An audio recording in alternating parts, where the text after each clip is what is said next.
Yeah, what we about to witness is basically a simple ball fade.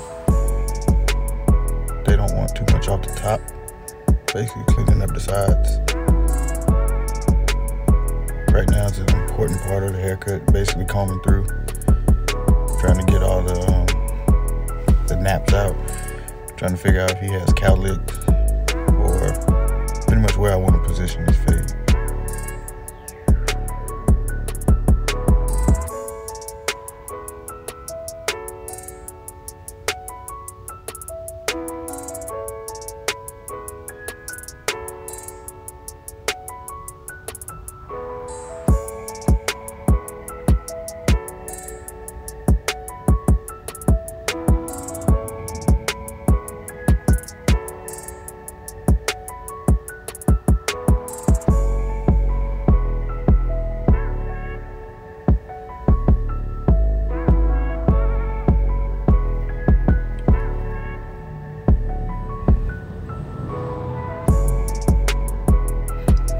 Here I'm using my Oster Octanes, and I have a 5/0 blade on it, basically setting in my first guideline.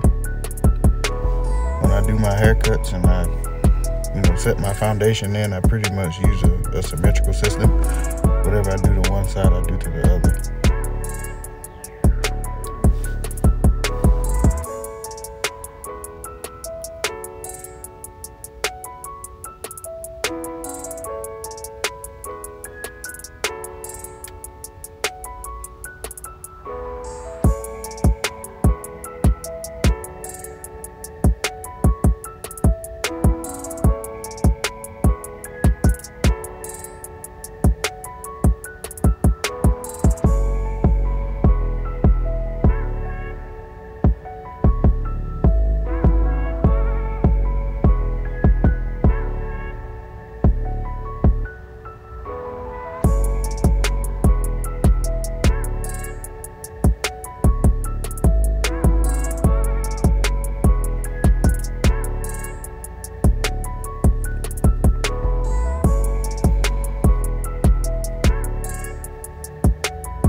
Alright, this next step is basically me creating my second guideline.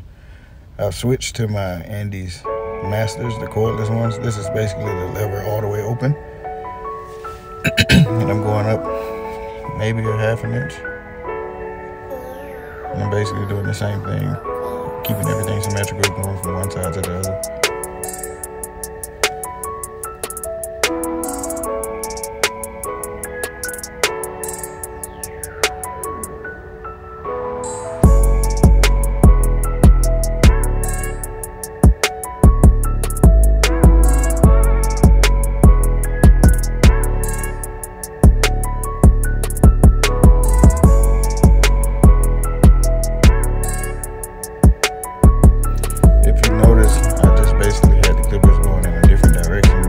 And if you're going against the grain, you want to truly go against the grain. So not everything grows up and down or north and south like most people think in the back of the head. Sometimes there's swirls all over it, so you just have to pay attention to go against the grain. All right, basically now I use the top down approach when I fade. This is my one guard. It's probably closed, it looks like, and I'm basically going to blend that second line out, and I'm going to work my way from the top back down.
next step, I basically have my lever all the way closed. My masters aren't quite zero gap, so it's faintly erasing that line I put in at the bottom.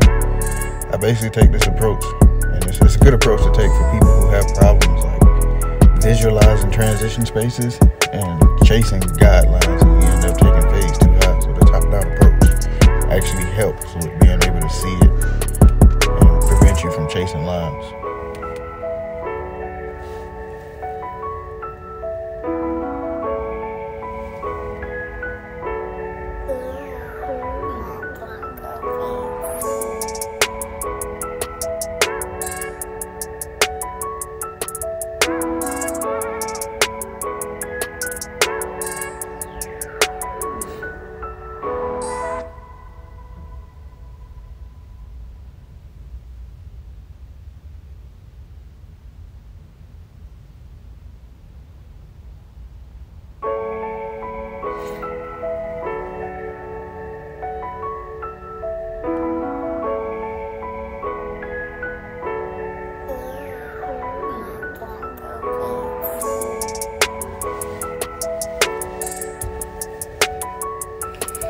As you may notice, I just switched from my masters to my cordless seniors, so I can further, erase that ball line that I set in earlier. And this blade kind of helps to get that line out or erase it a little bit easier because of the way that it's made. So that's just probably something I'll explain in another video, the difference between a taper blade and a surgical blade. So there's like a minute difference, but it actually makes your job a little bit easier to get that ball line out.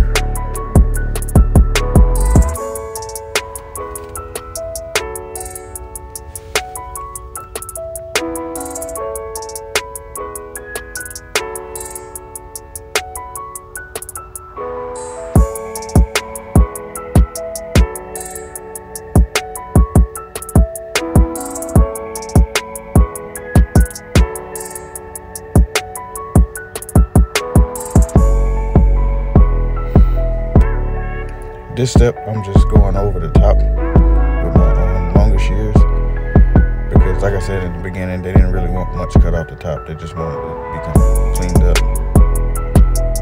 So, yeah, these shears just makes it a little bit easier to be more consistent over the top. With short shears, you find yourself having to do a lot more work.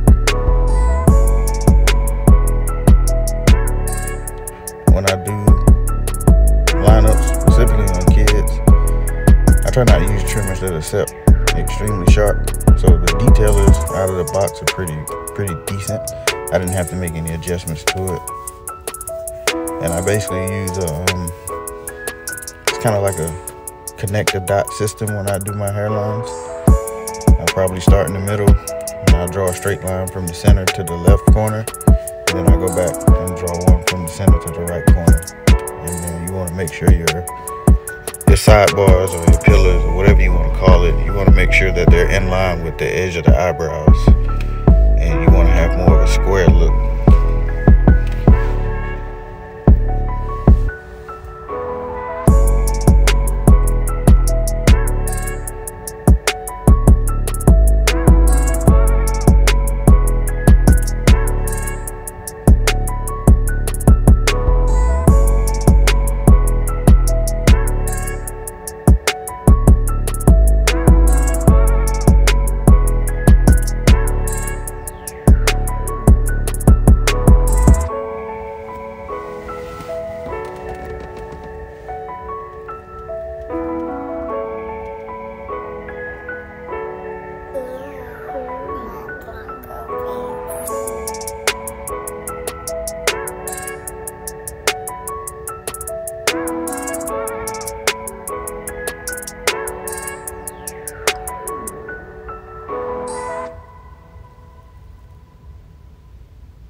basically at this stage of the haircut, I'm just going back over, pretty much nitpicking, getting a little detail working in, and going over spots that I may have missed.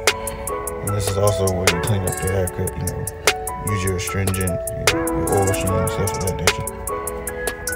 Usually at this point I would show the client the mirror, but I don't think he really cares, quote unquote, what it looks like. So, yeah, man.